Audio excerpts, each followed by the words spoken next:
میرے ذہن میں یہ بات بٹھا دی گئی تھی کہ پاکستان ہمارا سب سے بڑا دشمن ہے، اس کا وجود ہمارے لیے خطرہ ہے، اسے ہر صورت میں مٹانا ہے، مگر ہم کھلی جنگ میں پاکستان کا مقابلہ نہیں کر سکتے۔ اسے ختم کرنے کے لیے ہمیں دوسرے طریق اختیار کرنے ہوں گے۔ پاکستان کے اندر دہشت گردی اور تخریب کاری سے اس ملک کی جڑیں کمزور کی جا سکتی ہیں۔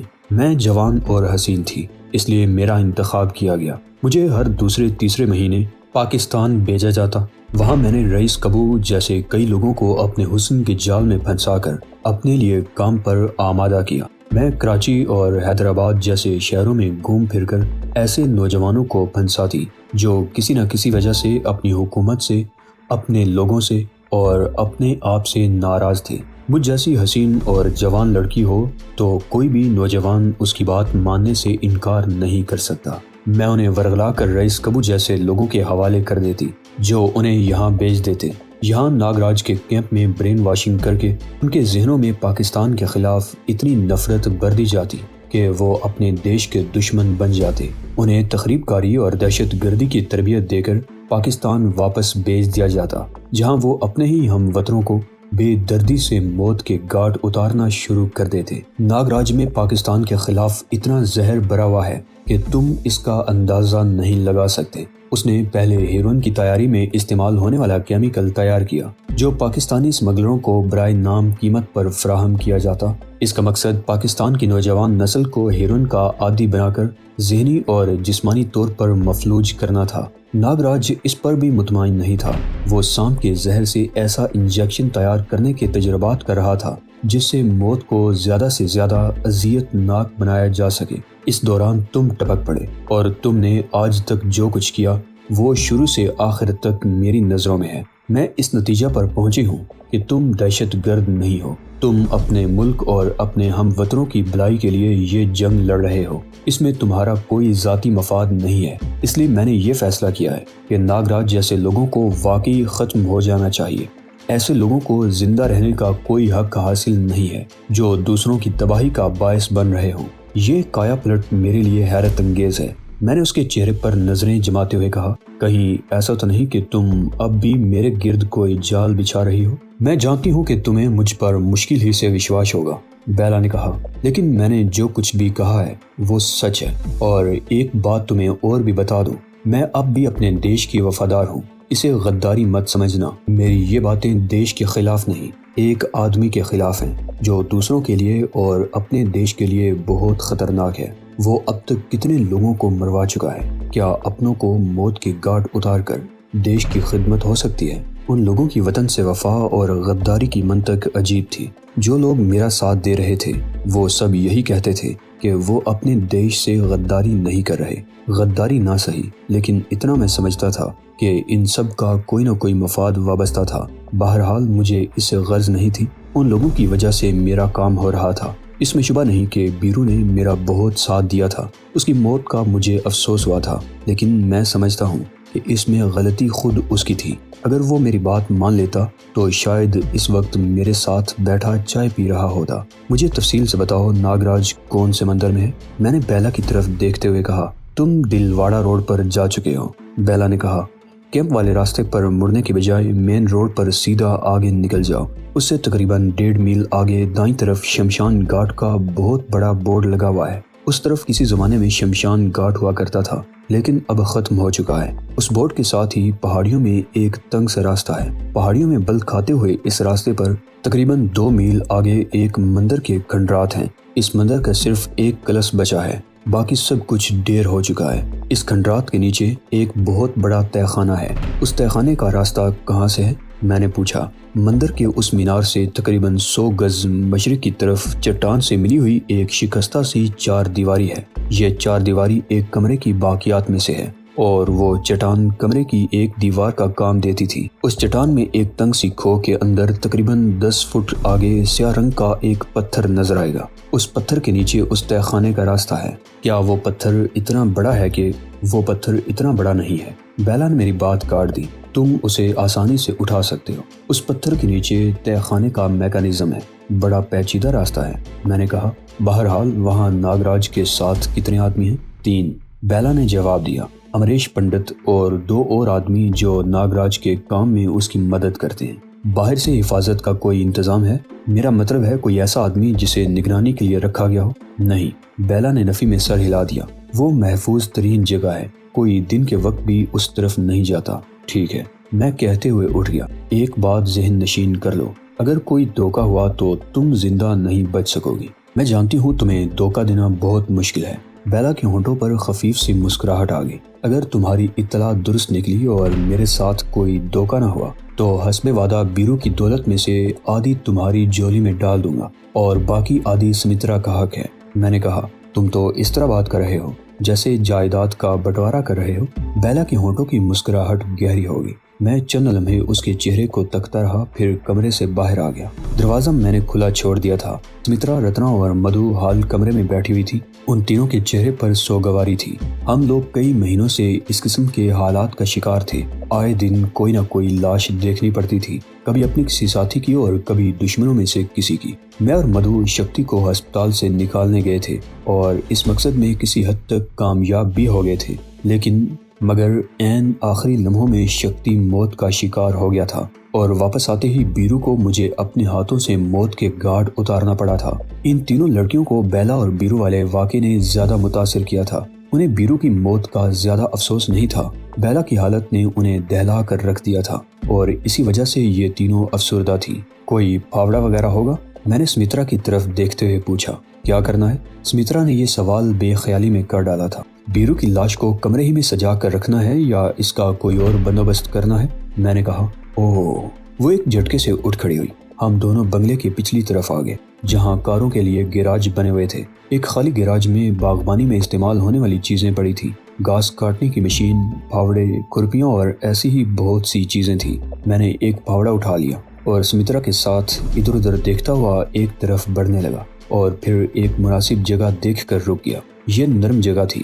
میں پھاوڑے سے زمین کھودنے لگا۔ سمترا ایک طرف کھڑی دیکھتی رہی۔ تقریباً 2 گھنٹوں میں اتنی گہری قبر تیار ہو گئی کہ بیرو کی لاش کو اس میں دفن کیا جا سکتا تھا۔ اب دیوزاد کی لاش کو کمرے سے اٹھا کر یہاں لانا بھی ایک مسئلہ تھا۔ لاش کو ایک چادر میں لپیٹ کر ہم چاروں اسے تقریباً گھسیٹتے ہوئے اس گڑھے تک لائے تھے اور پھر چادر سمیت لاش کو گڑھے میں دھکیل کر اس پر مٹی ڈال دی۔ خسکم جہاں پاک، میں ہاتھ جاڑتے ہوئے بڑبڑایا۔ تمہارے دھرم کے مطابق اس کا انتم سنسکار چتا پر ہونا چاہیے تھا، مگر جو شخص جیون بھر دھرم کو دھوکہ دیتا رہا ہو اس کا انتم سنسکار تو اس سے بھی برا ہونا چاہیے تھا۔ اس کی لاش تو پہاڑیوں میں پھینک دینی چاہیے تھی، کتے اور گدھ کھا جاتے۔ سمترا نے کہا۔ مجھے سمترا کی اس بات پر کوئی حیرت نہیں ہوئی تھی۔ اس نے بیرو کے بارے میں جو کچھ بتایا تھا اس کے پیش نظر اس کا یہ رد عمل ہونا ہی چاہیے تھا۔ ہماری وہ رات جاگتے ہوئے گزری تھی۔ زیادہ تر بیرو کی باتیں ہوتی رہی۔ سمترا ایسے انکشاف کر رہی تھی کہ مجھے شدید حیرت ہو رہی تھی۔ للیتا کے بارے میں بھی اس نے حیرت انگیز انکشافات کیے تھے۔ سمترا کے کہنے کے مطابق للیتا کا تعلق ہریانہ کے ایک بہت بڑے زمیندار گھرانے سے تھا۔ اس نے سوشیالوجی میں MA کی ڈگری حاصل کر رکھی تھی۔ وہ کالج میں پروفیسر بننا چاہتی تھی مگر باپ نے اجازت نہیں دی۔ اس کے خیال میں اتنے بڑے زمیندار کی بیٹی کو ملازمت کی ضرورت نہیں تھی۔ چند سال پہلے للیتا اپنے خاندان کے بعض افراد کے ساتھ جین مندروں کی یاترا کے لیے آئی تھی۔ وہ لوگ راجستھان کے مختلف شہروں میں گھومتے ہوئے ماؤنٹ ایو پہنچے تھے۔ ان کا خیال تھا کہ چند روز یہاں کرپالی، بیکانیر اور راج گڑھ سے ہوتے ہوئے ہریانہ واپس چلے جائیں گے۔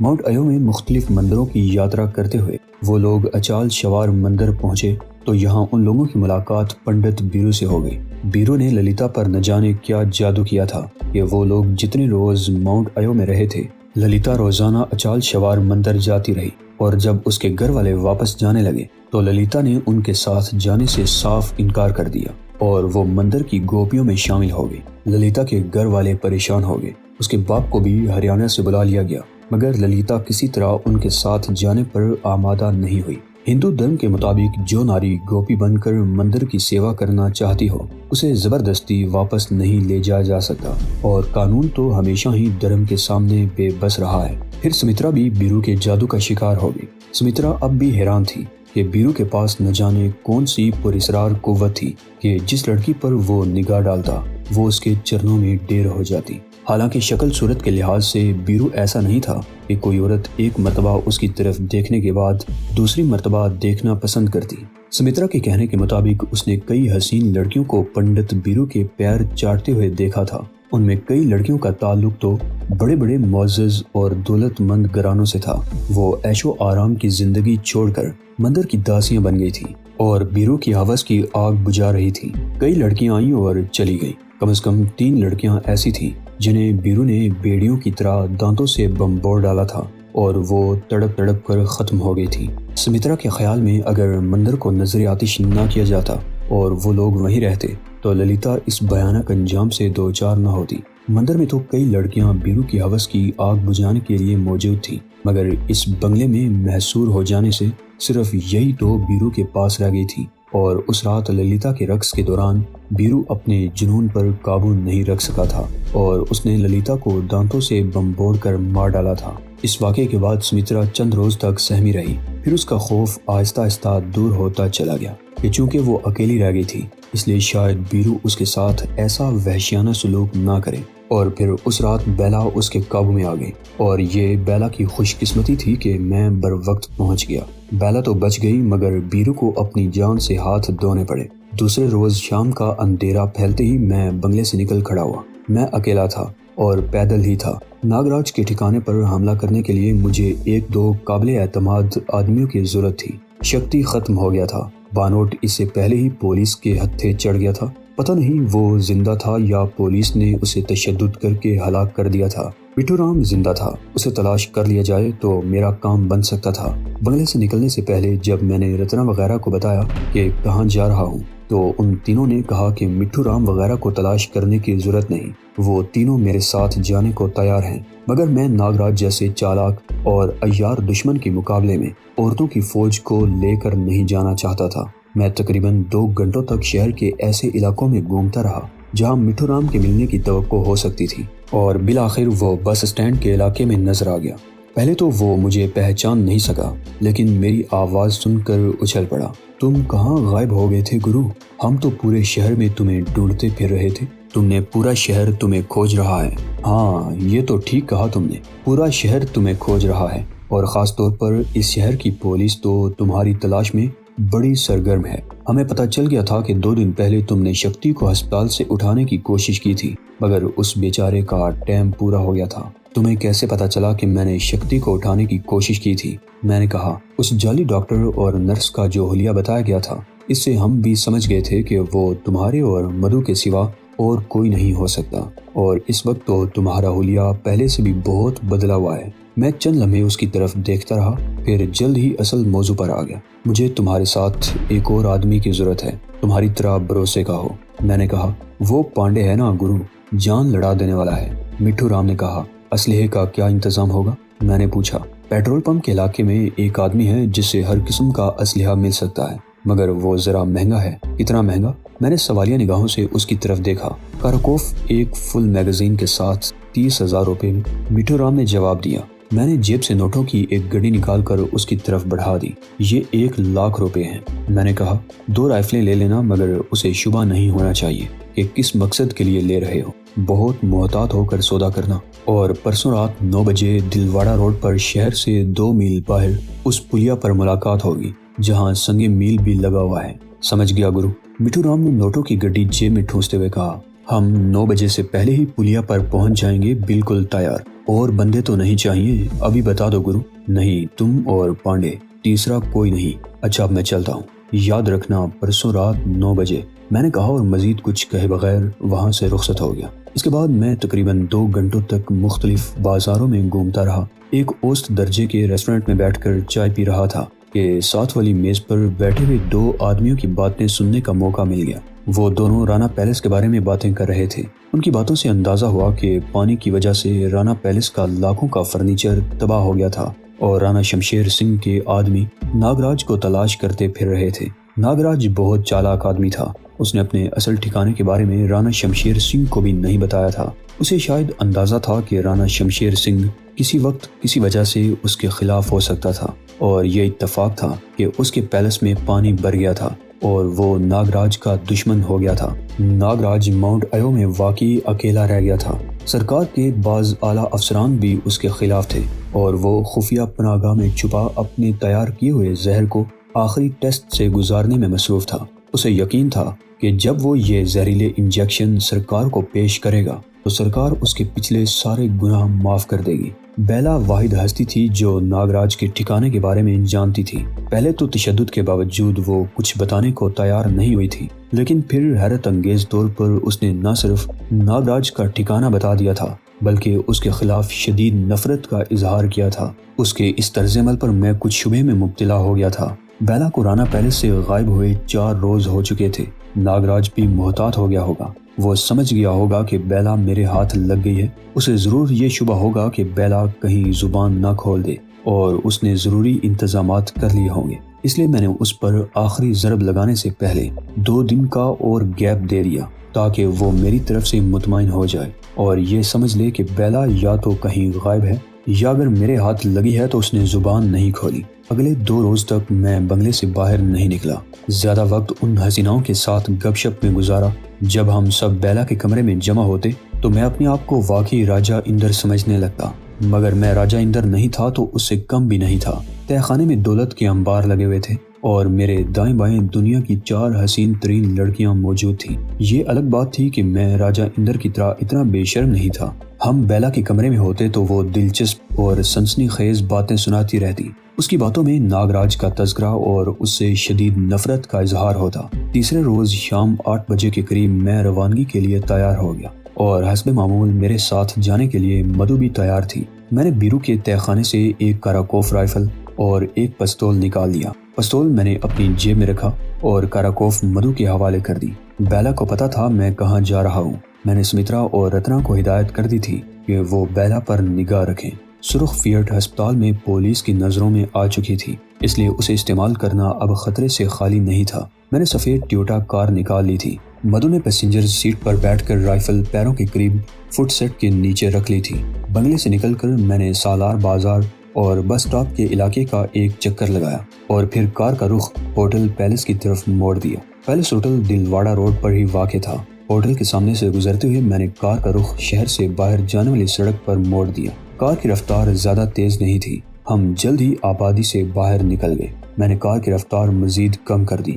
2 میل آگے اس پلیا تک پہنچنے میں مزید 10 منٹ لگے تھے۔ اس وقت سامنے سے ایک گاڑی آتی ہوئی دکھائی دی۔ میں نے پلیا کے قریب کار روکنے کا ارادہ ملتوی کر دیا اور اسے سیدھا آگے نکال لے گیا۔ سامنے سے آنے والی کار سست روی سے ہمارے قریب سے گزر گئی۔ اس میں عورتیں اور بچے بھرے ہوئے تھے۔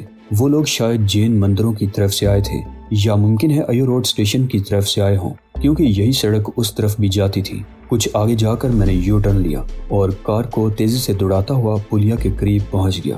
وہاں مجھے ایک بار پھر یو ٹرن لینا پڑا تھا۔ یو ٹرن لیتے ہی میں نے کار روک لی اور نیچے اتر کر ہیڈ لیمپس کی روشنی میں آ گیا تاکہ قریب کہیں ٹیلوں میں چھپے ہوئے مٹھو رام اور پانڈے مجھے دیکھ لیں، اور پھر ٹھیک 1 منٹ بعد دونوں ٹیلوں سے نکل کر سامنے آ گئے۔